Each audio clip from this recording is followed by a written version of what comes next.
this tactical analysis of the Benfica versus Inter Milan game. We're going to have a quick tactical summary, and then we're going to look at some examples. We're trying something a little bit different this time. If you have any feedback, please leave some comments down below. If you enjoy the video, please give it a thumbs up. Consider sharing it on social media and subscribing. And with that, let's get into it. In deep build-up, either Brozovic and Mkhitaryan help the centre-back typically to build up the left-hand side, looking to draw Benfica's fullback, who would track the wing-back in the 4-1-2-3 or 4-3-2-1 narrow Benfica press. Benfica's press changed to 4-1-3-2 as they chased the game. In midfield possession, Inter's forwards and wing-back position to force Benfica's defence to narrow, and Inter use these pairs to help draw Benfica to one side, such that one of the far side pair has space to be switched to, and then they have space also to drive inside or outside using combinations and eventually leading to a cross. Alternatively, if they build up on the right hand side and switch it, Bastoni can drive into the left hand half space and whip a ball in, as he did for Barella's goal. Both teams counter press. Inter were happy to play on the counter attack in the second half with their subs, only Osnes as the Benfica CDM, and greater flexibility for that Benfica CDM. Inter's counter attacks were more productive. Benfica built up in a 2-4 or a 2-3-D depending on Chiquinho's position. Moving into midfield, Chiquinho occasionally dropped into fullback positions to help cover for the fact that Gilberto and Grimaldo pushed very high and the far side wide midfielder narrowed, allowing that fullback far side to be an option for a switch. Of course, these switches were helped by the fact that Inter have a three-man midfield, although Barella or Mkhitaryan tried to push up to become a third forward if they could force Benfica into passing back. With high fullbacks and Silva floating between the lines, Benfica were able to utilise their narrow forwards and fullback to create some nice underlapping and overlapping runs and combinations, and also they'd have a lot of numbers to contest crosses. Starting with this scenario in the first minute, we've got the typical 2-4-1 build-up by Benfica versus the 5-3-2 pressing shape of Inter Milan. We've got Rafa Silva looking to play between the lines, and on this occasion Benfica building up the left, although throughout most of the game they built up the right, despite the fact that Gilberto isn't really that great at it, being that he's the understudy for first choice Baja. We also get to see the far side forward narrow. We see that here with João Mario, which forces Inter Milan to narrow, creating space for the far side fullback to exploit. So I'd keep an eye out for Gilberto and Grimaldo pushing high and Benfica making switches to them. Unfortunately, on this occasion, Silva drives inside but is unable to drive the ball out wide, leading to an Inter Milan counter-attack, which is unfortunately stopped by a foul in the Benfica counter-press. And then we get to see the 3-1-4-2 shape by Inter Milan, which typically became more of a 3-2 shape where Mkhitaryan would drop and partner with Brozovic. This being typically against 4-3-3 pressing shape by Benfica, with their wide forwards narrowing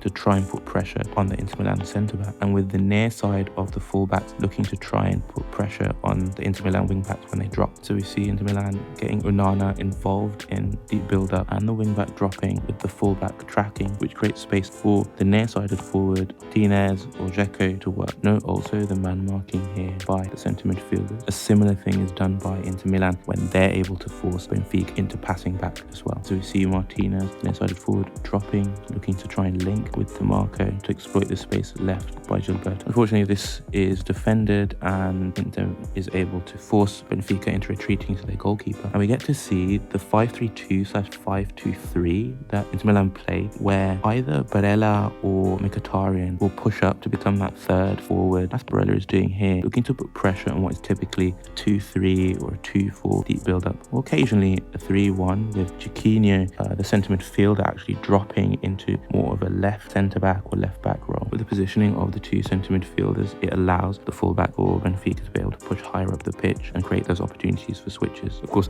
given the three in midfield for Inter, that means there is extra space for those fullbacks. See again, João Mario, the far-sided forward narrowing, and the two fullbacks looking to try and push as high as possible, and Barella looking to try and push out into that third centre-forward pressing position. Benfica recycle it, but they eventually forced into pass-backs, at which point Inter Milan press intensely and man-mark, eventually leading to Inter Milan regaining possession and immediately going for the jugular with a through ball to Martinez. Next, in the 18th minute, we get to see Benfica in their midfield shape again. We've got the 3-1 with Chiquinho having dropped briefly to that left back position, the far-sided wide midfielder narrowing, and Silva looking to come across to try and help combining that wide space with the wide midfielder and fullback. But Inter make this quite difficult by having the near-sided forward coming across and helping to press against that touchline and force Benfica to pass back, eventually leading to a bit of recycling, and they attack again down that right-hand side, but Gilberto loses possession, and fortunately for Benfica, Luis is able to step in and keep the Benfica attack going, leading to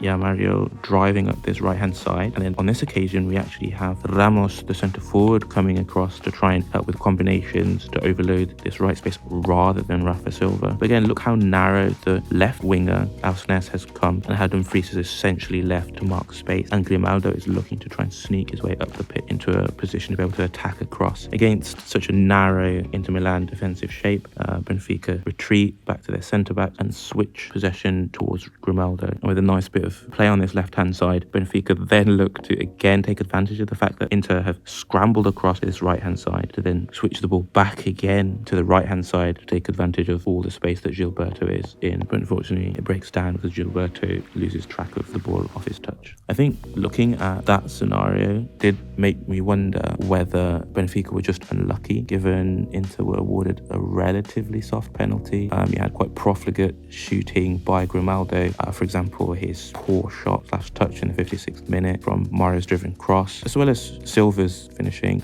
The fact that most chances fell to Grimaldo, and there's quite desperate defending at times by Inter, with 4 of Benfica's 12 shots being blocked. So just as we see on the average position map, we've got Inter in their 3-2 midfield shape with Brozovic and Mkhitaryan as their CDMs, and your wing-backs pushing extremely high in those wide spaces, and Barella looking to attack this right-hand side half space as a third forward. I also want to note the clever positioning here by Martinez between the centre-back and full-back, forcing the full-back to stay quite narrow and creating that space for DeMarco far side. Also note that Inter Milan attacked in pairs. So on this right-hand side, you've got that pair of Barella and Dumfries, and on the left-hand side, it will typically be the near-sided forward and DeMarco, although it could also be Bastoni, given that the Benfica defence was extremely stretched, and so the near-sided wide midfielder has to cover across to help defend this space, which leads to the rest of Benfica's defence pulling across, creating space for Bastoni far side. And so we eventually see Bastoni looking to take advantage of that when Inter switch the ball back across to that left-hand side, and he drives up the left looking to combine with DeMarco and Martinez, while Dzeko threatens in behind, eventually leading to a Bastoni cross which is defended, allowing Inter to set back up into that 3-1 or 3-2 midfield shape. So I also wanted to just have a look at Benfica's change with their substitutes such as Neres coming on, which pushes Alsnes, who was initially the left winger, into a CDM role, and somewhat liberates Chiquinho to be able to push higher as well. So in this attack, we've got Neres on the ball, who was extremely lively in this right-hand side half space, despite the fact that there was quite a lack of fluidity with Gilberto. You see that first with him here not passing to Neres as he demands it, and then getting caught in possession by Inter. Fortunately, Benfica able to maintain possession. Rafa Silva comes across again, as we saw earlier in the game, looking to combine on this right hand side with the wide midfielder and fullback, but Gilberto isn't really looking to make a dynamic run and help. Inter able to somewhat deny this with a clearance which goes straight back to Benfica. We're able to get it into Grimaldo, who crosses from the left hand side. But again, notice the wide midfielder for Benfica far side, in this case Neres, narrowing, looking to really try and overload the near side. So despite the fact that we have quite the overload on this left hand side, Grimaldo drives inside and looking to try and combine centrally is stopped by a well-timed block, and from there Inter are able to start another of their counter-attack. But unfortunately, Lukaku isn't able to play the through ball to Correa in time. And with that, thanks for watching. If you've enjoyed this new approach, please give it a thumbs up. Consider sharing it on social media, maybe subscribing. If you have any feedback, I'd love to hear it. And with that, we're out.